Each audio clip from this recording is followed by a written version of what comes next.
Hi friends, ನಮಸ್ಕಾರ. KVM ಕ್ರಿಯೇಷನ್ಗೆ ಸ್ವಾಗತ.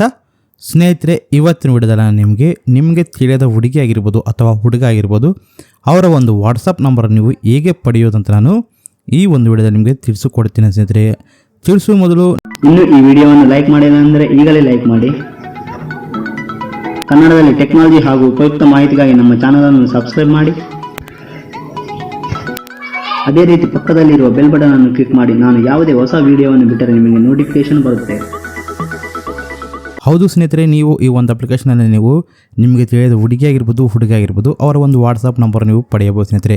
ಹಾಗೆ ಈ ಒಂದು ವಿಡಿಯೋ ಬಂದು ನಿಮಗೆ ಎಜುಕೇಷನ್ ಪರ್ಪಸ್ಗಾಗಿ ಇದನ್ನು ನೀವು ಇಲ್ಲಿಗಲ್ ಥರ ಮಾತ್ರ ಬಳಸೋಕೆ ಹೋಗ್ಬೇಡಿ ಸ್ನೇಹಿತರೆ. ಆ್ಯಪ್ ಅನ್ನೋದು ಜಸ್ಟ್ ನಾನು ನಿಮಗೆ ಎಜುಕೇಷನ್ಗಾಗಿ ನಾನು ತಿಳಿಸಕತ್ತಿದ್ದೀನಿ. ಈ ಒಂದು ಅಪ್ಲಿಕೇಶನ್ ಬಗ್ಗೆ ಇದನ್ನು ನೀವು ಇಲ್ಲಿಗಲ್ ಥರ ಮಾತ್ರ ಬಳಸೋಕೆ ಹೋಗ್ಬೇಡಿ ಸ್ನೇಹಿತರೆ. ಇದಕ್ಕೆ ನೀವೇ ರೆಸ್ಪಾನ್ಸ್ ಆಗಿರ್ತೀರಿ. ಆ ಒಂದು ಅಪ್ಲಿಕೇಶನ್ ಎಲ್ಲಿ ಡೌನ್ಲೋಡ್ ಮಾಡ್ಕೋಬೇಕಂದ್ರೆ ಸ್ನೇಹಿತರೆ, ನಿಮಗೆ ಕೆಳಗೆ ನಾನು ಡಿಸ್ಕ್ರಿಪ್ಷನ್ ಕೊಟ್ಟಿರ್ತೀನಿ, ಅಲ್ಲಿ ಹೋಗಿ ನೀವು ಇನ್ಸ್ಟಾಲ್ ಮಾಡ್ಕೊಳ್ಳಿ. ಇನ್ಸ್ಟಾಲ್ ಮಾಡಿದ ತಕ್ಷಣ ಓಪನ್ ಮಾಡಿದ ತಕ್ಷಣ ನಿಮಗೆ ಈ ರೀತಿ ಇಂಟರ್ಫೇಸ್ ಅನ್ನೋದು ಬರುತ್ತೆ, ಇಲ್ಲಿ ನೋಡ್ತಿರ್ಬೋದು.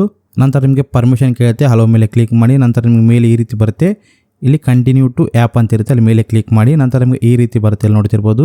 ನಿಮ್ಗೆ ಗರ್ಲ್ ಫ್ರೆಂಡ್ ಸರ್ಚ್ ಆಗಿರ್ಬೋದು, ವಾಟ್ಸಪ್ ಸ್ಟೇಟಸ್ ಆಗಿರ್ಬೋದು, ಅಥವಾ ಸರ್ಚ್ ಫ್ರೆಂಡ್ಸ್ ಆಗಿರ್ಬೋದು, ಅಥವಾ ನಿಮಗೆ ಈ ರೀತಿ ಕೇಳುತ್ತೆ ಅಂದರೆ ಟೂಲ್ ಫಾರ್ ಚಾಟ್ ಅಂತ ಇರುತ್ತೆ. ಈ ರೀತಿ ನಿಮ್ಗೆ ಕೇಳುತ್ತೆ. ನೀವು ಇಲ್ಲಿ ಗರ್ಲ್ ಫ್ರೆಂಡ್ ಸರ್ಚ್ ಬೇಕಾದ್ರೆ ನೀವು ಗರ್ಲ್ ಫ್ರೆಂಡ್ ಸರ್ಚ್ ಮಾಡಬಹುದು, ಅಥವಾ ಸರ್ಚ್ ಫ್ರೆಂಡ್ಸ್ ಅಂತ ಇರುತ್ತೆ, ಅದು ಕೂಡ ನೀವು ಸರ್ಚ್ ಮಾಡಬಹುದು. ಸ್ನೇಹಿತರೆ, ನೀವು ಇಲ್ಲಿ ಗರ್ಲ್ ಫ್ರೆಂಡ್ ಸರ್ಚ್ ಅಂತ ಇರುತ್ತೆ, ಅಲ್ಲಿ ಕ್ಲಿಕ್ ಮಾಡಿ. ಕ್ಲಿಕ್ ಮಾಡಿದ ತಕ್ಷಣ ಈ ರೀತಿ ಬರುತ್ತೆ, ಇಲ್ಲಿ ಹಲೋ ಮಾಡಿ. ಹಲೋ ಮಾಡಿದ ತಕ್ಷಣ ನಿಮ್ಗೆ ಇಲ್ಲಿ ಮೇಲ್ ಅಥವಾ ಫಿಮೇಲ್ ಅಂತ ಕೇಳುತ್ತೆ. ನಿಮಗೆ ನೀವು ಇಲ್ಲಿ ಮೇಲ್ ಆದರೆ ಮೇಲ್ ಸೆಲೆಕ್ಟ್ ಮಾಡ್ಕೊಳ್ಳಿ, ಫಿಮೇಲ್ ಆಗಿದ್ರೆ ಫಿಮೇಲ್ ಸೆಲೆಕ್ಟ್ ಮಾಡ್ಕೊಳ್ಳಿ. ನಂತರ ನಿಮ್ಗೆ ಇಲ್ಲಿ ಕಂಟ್ರಿ ಕೋಡ್ ಎಂಟರ್ ಮಾಡಂತೆ. ಆಮೇಲೆ ನಿಮ್ಗೆ ಇಲ್ಲಿ ನಂತರ ನಿಮ್ಗೆ ನೋಡ್ತಿರ್ಬೋದು ಸ್ನೇಹಿತರೆ, ಪಕ್ಕದಲ್ಲಿ ನಿಮಗೆ ನಿಮ್ಮ ಒಂದು ಕಾಂಟ್ಯಾಕ್ಟ್ ನಂಬರ್ ಎಂಟರ್ ಮಾಡಂತೆ. ಅಲ್ಲಿ ನಿಮ್ಮ ಒಂದು ಕಾಂಟ್ಯಾಕ್ಟ್ ನಂಬರನ್ನು ನೀವು ಇಲ್ಲಿ ಎಂಟರ್ ಮಾಡಿ. ಎಂಟರ್ ಮಾಡಿದ ತಕ್ಷಣ ನಿಮಗೆ ಇಲ್ಲಿ ಕೆಳಗೆ ನಿಮಗೆ ನೋಡ್ತಿರ್ಬೋದು number of contacts for create ಅಂತ ಕೇಳುತ್ತೆ. ಎಷ್ಟು ಕಾಂಟ್ಯಾಕ್ಟ್ ಕ್ರಿಯೇಟ್ ಬೇಕಂತ ಕೇಳುತ್ತೆ. ನಿಮಗೆ 100 ಬೇಕಾಗಿದ್ರೆ 100, 500 ಬೇಕಾದ್ರೆ 500 ಸೆಲೆಕ್ಟ್ ಮಾಡ್ಕೊಳ್ಳಿ. ನಾನು ನಿಮಗೆ ಉದಾಹರಣೆಗೆ ತೋರಿಸಿ ನಾನು 50 ಸೆಲೆಕ್ಟ್ ಮಾಡ್ಕೊತೀನಿ. ನಂತರ ನಿಮಗೆ ಇಲ್ಲಿ ನಂಬರನ್ನು ಎಂಟರ್ ಮಾಡಬೇಕಾಗುತ್ತೆ. ನಂಬರ್ ಎಂಟರ್ ಮಾಡಿದ ತಕ್ಷಣ ಇಲ್ಲಿ ಕ್ರಿಯೇಟ್ ಮೇಲೆ ಕ್ಲಿಕ್ ಮಾಡಿ. ಸ್ನೇಹಿತರೆ, ನೀವು ಕ್ರಿಯೇಟ್ ಮಾಡಿದ ತಕ್ಷಣ ಸಕ್ಸಸ್ಫುಲ್ ಕ್ರಿಯೇಟ್ ಅಂತ ಬರುತ್ತೆ. ನಂತರ ನಿಮ್ಮ ಒಂದು ವಾಟ್ಸಪ್ ಅನ್ನು ನೀವು ಓಪನ್ ಮಾಡಬಹುದು. ಸ್ನೇಹಿತರೆ, ವಾಟ್ಸಪ್ನಲ್ಲಿ ಓಪನ್ ಮಾಡಿದ ತಕ್ಷಣ ನೀವು ಕಾಂಟ್ಯಾಕ್ಟ್ ಮೇಲೆ ಕ್ಲಿಕ್ ಮಾಡಿದ್ರೆ ನೋಡ್ತಿರ್ಬೋದು ಸ್ನೇಹಿತರೆ, ಅನ್ನೋನ್ ನಂಬರ್ಸ್ ಅಂತ ಇರುತ್ತೆ ಸ್ನೇಹಿತರೆ. ಅವೇ ನಿಮಗೆ ನೀವು ಸರ್ಚ್ ಮಾಡಿದ ನಂಬರ್ ಆಗಿರ್ಬೋದು, ಅಲ್ಲಿ ನಿಮ್ಗೆ ಹುಡುಗರಾಗಿರ್ಬೋದು ಹುಡುಗರಾಗಿರ್ಬೋದು ಅವರ ಒಂದು ವಾಟ್ಸಪ್ ನಂಬರ್ ಬರುತ್ತೆ. ಅಲ್ಲಿ ನೀವು ಅವ್ರ ಜೊತೆ ಚಾಟ್ ಮಾಡ್ಬೋದು, ಫ್ರೆಂಡ್ಶಿಪ್ ಮಾಡ್ಬೋದು ಸ್ನೇಹಿತರೆ.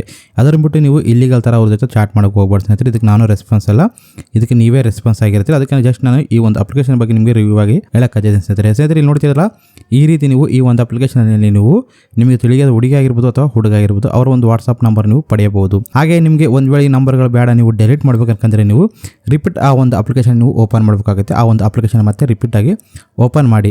ಓಪನ್ ಮಾಡಿದ ತಕ್ಷಣ ನಿಮಗೆ ಇಲ್ಲಿ ಡೆಲೀಟ್ ಅಂತ ಇರುತ್ತೆ, ಡೆಲೀಟ್ ಮೇಲೆ ಕ್ಲಿಕ್ ಮಾಡಿ. ಡೆಲೀಟ್ ಮೇಲೆ ಕ್ಲಿಕ್ ಮಾಡಿದ ತಕ್ಷಣ ಆ ಒಂದು ಕಾಂಟ್ಯಾಕ್ಟ್ಸ್ ಅನ್ನೋದು ನಿಮಗೆ ಆಟೋಮೆಟಿಕ್ ಡೆಲೀಟ್ ಆಗುತ್ತೆ. ನಿಮ್ಗೆ ಒಂದ್ಸಲ ವಾಟ್ಸಪ್ನ ಚೆಕ್ ಮಾಡ್ಬೋದು. ನೋಡಿದ್ರೆ ಸ್ನೇಹಿತರೆ, ಆಟೋಮೆಟಿಕ್ಕಾಗಿ ನಿಮಗೆ ವಾಟ್ಸಪ್ನಲ್ಲಿ ಆ ನಂಬರ್ಸನ್ನು ಡೆಲೀಟ್ ಆಗಿಬಿಡುತ್ತೆ. ಈ ರೀತಿ ನೀವು ಆ ಒಂದು ಅಪ್ಲಿಕೇಶನಲ್ಲಿ ನಿಮಗೆ ತಿಳಿಯದ ಹುಡುಗಿಯರಾಗಿರ್ಬೋದು ಅಥವಾ ಹುಡುಗರಾಗಿರ್ಬೋದು ಅವರ ಒಂದು ವಾಟ್ಸಪ್ ಬರುತ್ತೆ. ಆ ಒಂದು ವಾಟ್ಸಪ್ನಲ್ಲಿ ನೀವು ಅವ್ರ ಜೊತೆ ಚಾಟ್ ಮಾಡ್ಬೋದು ಅಥವಾ ಫ್ರೆಂಡ್ಶಿಪ್ ಕೂಡ ಮಾಡ್ಬೋದು ಸ್ನೇಹಿತರೆ. ಈ ಒಂದು ಅಪ್ಲಿಕೇಶನ್ ನಿಮಗೆ ಸೂಪರ್ ಆಗಿದ್ದರೆ ನೀವು ಪ್ರತಿಯೊಬ್ಬರು ಈ ಒಂದು ವಿಡಿಯೋಗೆ ಲೈಕ್ ಮಾಡಿ. ಹಾಗೆ ನಿಮ್ಮ ಫ್ರೆಂಡ್ಸ್ ಶೇರ್ ಮಾಡಿ, ಸಬ್ಸ್ಕ್ರೈಬ್ ಮಾಡೋದು ಮಾತ್ರ ಮರೆಯಬೇಡಿ. Bye and take care. ಜೈ ಹಿಂದ್, ಜೈ ಕರ್ನಾಟಕ.